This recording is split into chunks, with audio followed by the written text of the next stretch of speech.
नमस्कार दोस्तों, स्वागत है एक बार फिर से आपके अपने एजुकेशन चैनल एजुट्यूबर देव पर। तो दोस्तों, संविदा कर्मियों के लिए मैं समझता हूँ आज का दिन जो है बड़ा यादगार रहेगा, क्योंकि फाइनली इनके लिए नियम बना दिए गए हैं। फाइनली संविदा कर्मियों के लिए जो है कुछ ऐसे रूल्स, या यूँ कहें कि कुछ एक ऐसे एक कैडर जैसे एक बनाया जाता है, जैसे किसी नौकरी का, हाँ उसमें सारे रूल्स होते हैं, पदोन्नति के रूल्स, कटौती के रूल, या फिर आपके जो है सर्विस रूल्स वगैरह, वो सारे अब ऐड हो चुके हैं। और इसके बारे में बहुत ही सारी अपडेट्स जो हैं वो आई हुई है संविदा कर्मियों के संबंध में। तो वो जो भी अभ्यर्थी हैं वो ज़रूर ये वीडियो पूरा देखिएगा। अमूमन तो मैं आपको नहीं कहता कि पूरा देखो, आधा देखो, कैसा देखो, क्योंकि इसमें बहुत सारे महत्वपूर्ण बातें हैं जो आपको समझनी ज़रूरी हैं, इसीलिए ये चीज़ मैं कह रहा हूँ। तो देखिए, सबसे पहली बात कि संविदा कर्मी होते कौन है, तो जो हैं उनको पता है, बहुत अच्छी बात है। कुछ एक नए अभ्यर्थी जिनको नहीं पता कि ये संविदा कर्मी क्या होते हैं, तो देखिए, एक जो सामान्य शब्दों में कहते हैं ना टेम्परेरी, एक तो होते हैं परमानेंट कर्मचारी जो किसी परीक्षा को देकर साक्षात्कार के माध्यम से, या किसी भी जो फिजिकल फिटनेस वगैरह के जो अलग अलग टेस्ट मापदंड होते हैं उनके बाद जो चयनित होते हैं वो तो होते हैं स्थायी कर्मचारी। बाकी कुछ एक अस्थायी कर्मचारी होते हैं जिन्हें किसी एक पद पर कुछ एक समय के लिए, एक निश्चित समय सीमा के लिए नियुक्त किया जाता है। उसमें उनका जो वेतन होता है वो स्थायी कर्मचारियों की तुलना में आधा या आधे से भी कम होता है कई बार, और उनको कोई जो है भत्ते वगैरह नहीं मिलते, ना उनकी कोई बहुत कटौतियाँ वगैरह कुछ होती है, और इसी के साथ उनको सुविधाएं वगैरह भी कुछ भी नहीं मिलती हैं। तो ये सारी चीज़ें जिसमें होती हैं वो संविदा कर्मी कहे जाते हैं। तो देखिए, कार्मिक विभाग ने बहुप्रतीक्षित संविदा कर्मियों की नियुक्ति प्रक्रिया और सेवा शर्तों की अधिसूचना यानी कि नोटिफिकेशन जारी कर दी है। संविदा कर्मी काफ़ी समय से इसकी मांग कर रहे थे, जबकि इसके लिए राज्य सरकार ने डॉक्टर बी.डी. कल्ला की अध्यक्षता में एक कमेटी का गठन किया। बी.डी. कल्ला शिक्षा मंत्री, पहले ऊर्जा मंत्री रहे, तो उनकी अध्यक्षता में जो है एक कमेटी का गठन किया गया, और ये कमेटी अब और अच्छे से निर्णय लेगी। अब देखिए इसमें क्या है कि कार्मिक विभाग द्वारा जारी संविदा कर्मियों की नियुक्ति प्रक्रिया और सेवा शर्तों में जिस विभाग में ऐसी नियुक्तियां की जाएंगी, उस विभाग के विभाग अध्यक्ष अथवा उनके द्वारा घोषित नियुक्त अधिकारी संविदा कर्मियों की नियुक्ति कर सकेंगे। तो जो जिस विभाग के जो है वो अपने यहाँ संविदा कर्मियों की नियुक्ति कर सकते हैं, पहली बात।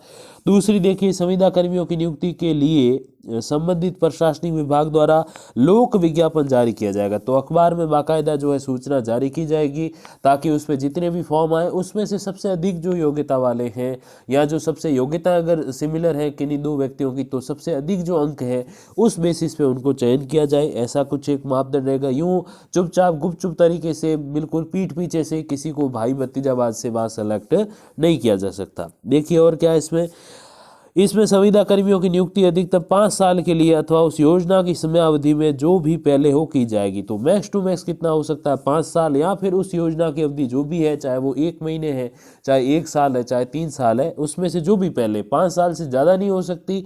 और दूसरा तो फिर कम तो कितनी भी हो सकती है, 6 महीने, 1 साल या 1 महीने भी।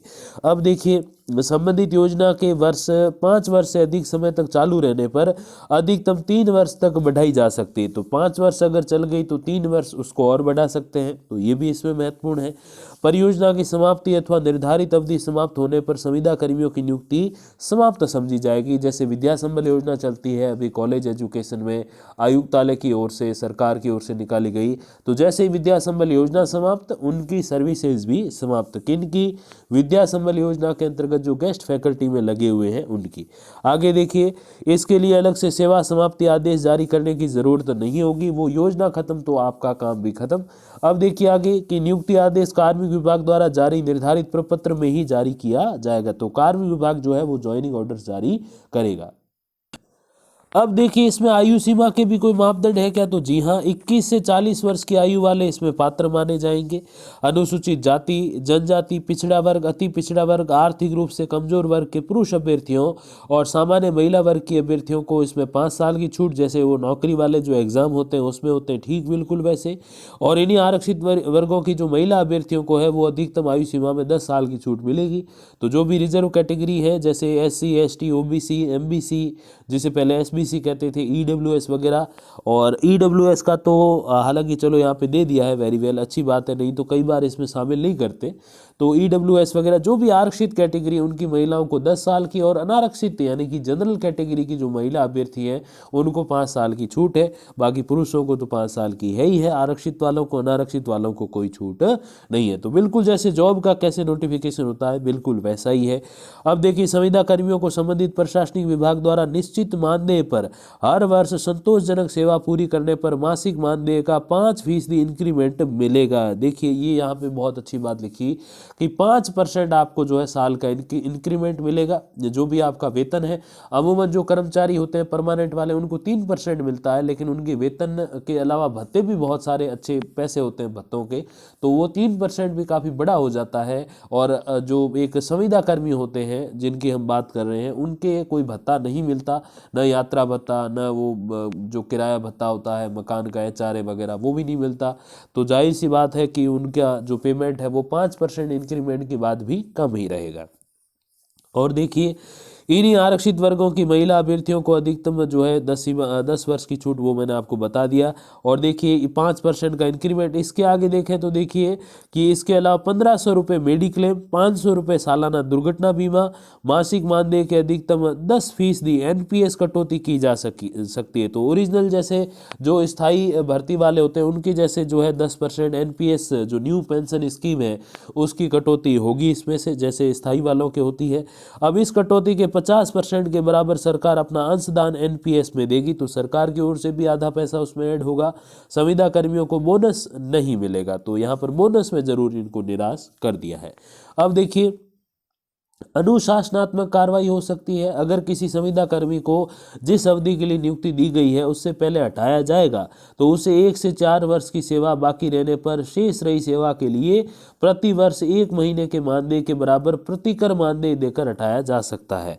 तो यानी कि अगर किसी की सेवा 1 से 4 साल तक बाकी है तो उसमें क्या होगा, शेष रही सेवा के प्रति वर्ष 1 महीने के मानदेय, तो प्रति वर्ष का जो 1 महीना है उसका जो मानदेय है उसके बराबर प्रतिकर मानदेय देकर हटाया जा सकता है। तो पहले अगर उसको एडवांस में हटाते हैं तो 1 महीने का उनको जो है पेमेंट देकर हटाया जाएगा, ऐसे नहीं हटा सकते। आगे देखिए, अधिकतम 4 महीने के प्रतिकर मानदेय का भुगतान कर संविदा कर्मी को हटाया जा सकता है। तो 1 साल का 1 महीना, यानी कि 1 साल कॉन्ट्रैक्ट के बाद अगर आपको 4 साल पहले हटा देते हैं, 5 साल की अगर बात करें मैक्स हम लोग, फिर 3 साल होते हैं, तो उसमें एक साल को 1 महीने का वेतन माना जाएगा, यानी कि 4 महीने का वेतन आपको देके हटाया जा सकता है। तो ये प्रतिकर है, मतलब आपका कॉन्ट्रैक्ट कैंसिल करने के बदले भी कुछ आपको पैसे मिलते हैं। तो वो यही है कि अगर 1 साल का कैंसिल हुआ तो 1 महीने की पेंशन, और पेंशन क्या, तनख्वाह, वेतन, और अगर 2 का हुआ तो 2 की, और 3 या फिर 4 का अगर मैक्स टू मैक्स, क्योंकि 1 साल के लिए तो आप लगे ही हो, तो 4 साल के लिए अगर कैंसिल हुआ तो फिर 4 महीने का आपको वेतन मिलेगा। अब देखिए, यदि किसी संविदा कर्मी को अनुशासनहीनता, उच्चाधिकारियों के आदेशों की अवहेलना, गबन या दुराचार के कारण जांच में दोषी पाए जाने पर हटाया गया तो कोई प्रतिकर नहीं मिलेगा। अधिकारी यूं ही आपको बिना किसी मतलब के बेमतलबी हटा दें तो फिर आपको प्रतिकर, वो जो पैसा है, मिलेगा। एक तरीके से कंपनसेशन जिसको कहते हैं, उसको प्रतिकर बोलते हैं हिंदी में, तो वो मिलेगा। और अगर आप अपनी गलती से, चाहे आप कोई भ्रष्टाचार करो, जो वहाँ अधिकारी उनकी बात नहीं मानो, तो फिर आपको हटाया गया तो आप खुद दोषी होंगे, इसके लिए जो है आपको कोई पैसा नहीं मिलेगा। तो ये कुछ महत्वपूर्ण बात है। आगे देखिए, संविदा पर लगे कार्मिकों को एक कैलेंडर वर्ष में 12 आकस्मिक अवकाश और 20 अर्ध वेतन अवकाश चिकित्सा प्रमाण पत्र पर ही दिए जाएंगे। तो कोई बीमार वगैरह हो जाए तो 1 महीने में 1 छुट्टी उनको ऐसे ही मिल जाएगी, 12 महीनों की 12 छुट्टियां, और 20 अर्ध वेतन अवकाश, यानी कि 20 ऐसी छुट्टियां मिलेगी जिनमें आपको चिकित्सा प्रमाण पत्र, यानी कि जो मेडिकल सर्टिफिकेट है देना होगा, पर्ची वगैरह जो डॉक्टर की होती है ओरिजिनल, वो सब ले जानी पड़ेगी, और उसके बदले आपको आधा वेतन मिल जाएगा, आधी तनख्वाह ऐड हो जाएगी। 20 दिनों की और 12 दिन का तो आपको जो है आकस्मिक अवकाश, यानी उसमें फुल वेतन मिलेगा। ये ऐसे अवकाश 200 तक संचित किए जा सकेंगे। कार्मिक विभाग द्वारा जारी अधिसूचना के अनुसार महिला संविदा कर्मियों को नियमानुसार 180 दिन का प्रसूति अवकाश देय होगा, यानी कि जो मातृत्व अवकाश है वो 6 महीने का मिलेगा जो महिला अभ्यर्थी हैं या महिला संविदा कर्मी उनको। और देखिए, मानदेय का भुगतान ऐसे अवकाश पर जाने से 1 दिन पहले दिए जाने वाले मानदेय के अनुसार होगा। तो मानदेय का जो भुगतान होगा उसमें, ये जो जो 6 महीने वाली बात है, इसमें क्या है कि जो एक दिन छुट्टी पर आप जाते हो उससे एक दिन पहले तक का है, उस बेसिस पे जो है दिया जाएगा। इसके अलावा अधिसूचना के अनुसार 2002 के बाद से 202 से जो अधिक संतानें जिनकी हैं 2002 जो सन है उसके बाद, तो फिर उनको संविदा पर नहीं रख सकते। तो मतलब वो तो फिर नौकरी के भी लायक नहीं है, तो फिर संविदा के लायक कैसे? तो नौकरी वाली सारी शर्तें हैं, बस थोड़ा सा इसमें अब अंतर है। अब देखिए नियमितीकरण यानी कि रेगुलर करने के संबंध में या परमानेंट करने के संबंध में क्या नियम है। देखिए कि कार्मिक विभाग अधिसूचना के अनुसार यदि संविदा कर्मी की सेवाएं 5 वर्ष के बाद नियमित की जाती है तो उनकी स्क्रीनिंग 4 सदस्यीय कमेटी करेगी। मतलब एक तरीके से उनका सारा पूरा जो जानकारी है वो 4 सदस्यीय कमेटी लेगी। शायद वो उनका कोई एग्ज़ाम या इंटरव्यू शायद ले, में भी जैसा उनको सही लगे, जिसमें संबंधित प्रशासनिक विभाग के अतिरिक्त मुख्य सचिव, प्रमुख सचिव, सचिव उस स्क्रीनिंग कमेटी के अध्यक्ष होंगे तथा वित्त विभाग, कार्मिक विभाग के प्रमुख सचिव या उनके द्वारा जो भी नामित किए गए प्रतिनिधि जो है उसके नीचे के स्तर के नहीं होंगे, सदस्य होंगे। जबकि विभाग अध्यक्ष जो है वो सदस्य सचिव, जो सदस्य सचिव है वो विभागाध्यक्ष होंगे। तो स्क्रीनिंग कमेटी के अनुशंसा पर नियमित किए जाने वाले संविदा कर्मी को संविदा सेवा की अवधि किसी भी प्रयोजन के लिए सेवा में संगठित नहीं की जाएगी।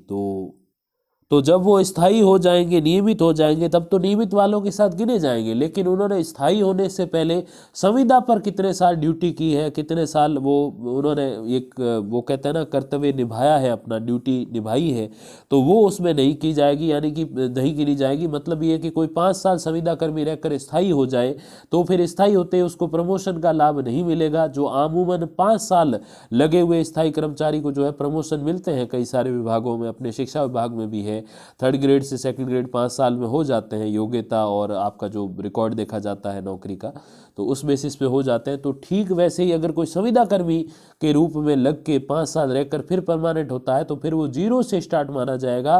5 साल का उसका जो एक्सपीरियंस है वो उस स्थायी नौकरी में, नियमित नौकरी में ऐड नहीं किया जाएगा। तो ये कुछ एक नियम है। और इसके अलावा भी अपडेट्स हैं। 3 लाख से ज़्यादा संविदा कर्मी वेट कर रहे हैं, आपको पता है। और कई जगह नए नियमों का विरोध भी हो रहा है कि नियम सही नहीं बनाए हैं। और स्क्रीनिंग वाला मैंने आपको भी बता दिया है कि क्या इसका मैटर है। और देखिए इसको अब लागू कब से किया जा रहा है, तो देखिए लागू तो हो गए हैं, लेकिन अब थोड़ा सा कहीं 1-2 महीने दाएं बाएं हो सकते हैं। बाकी तो अब जो कार्मिक विभाग है, जो मेन ओरिजिनली सभी विभाग जो होते हैं उनके जो कर्मचारी होते हैं उनके हेड कार्मिक विभाग होते हैं, तो उनकी ओर से तो बिल्कुल यहाँ से बिल्कुल स्पष्ट चीज़ें हो चुकी है। और अलग काडर, पेंशन स्कीम वगैरह सब चीज़ें इसमें ऐड हो चुकी हैं। और बाकी नियम तो आप स्वयं देख ही सकते हो। जैसे मैंने अभी आपको बताया 50% अंशदान काटा जाएगा, 1500 रुपये मेडिकल क्लेम मिलेगा। महिला संविदा कर्मी को 200 दिवस का 200 180 6 महीने लगभग समझो तो उसका जो है मातृत्व अवकाश मिलेगा। और 3 महीने पहले नोटिस, और एक्स्ट्रा आपको कॉन्ट्रैक्ट में लिया अगर निकालते हैं तो 1 साल का 1 महीना, वो मैंने आपको बताया। तो ये सारी चीज़ें जो है इसमें ऐड होती है। और 20 दिन का अवकाश भी मैंने आपको बताया, वो आधी तनख्वाह में, और 12 दिन का 12 महीनों में 1 महीने का 1 दिन, तो उसमें आपको पूरी मिलेगी, वो आकस्मिक अवकाश जिसको कहते हैं। तो ये सारी चीज़ें जो है इसमें बिल्कुल एडेड है। और इसके अलावा जो भी अपडेट आएगी अपने संविदा कर्मियों से संबंधित, या यूँ कहें विद्या संबल योजना, guest faculty, contract based teacher वगैरह, कोई भी कहो, ये सब एक ही है। तो इनके संबंध में जो भी जानकारी आएगी तो मैं आप तक पहुंचा दूंगा वीडियोज़ या फिर कम्युनिटी पोस्ट के माध्यम से। तब तक के लिए दोस्तों धन्यवाद, नमस्कार।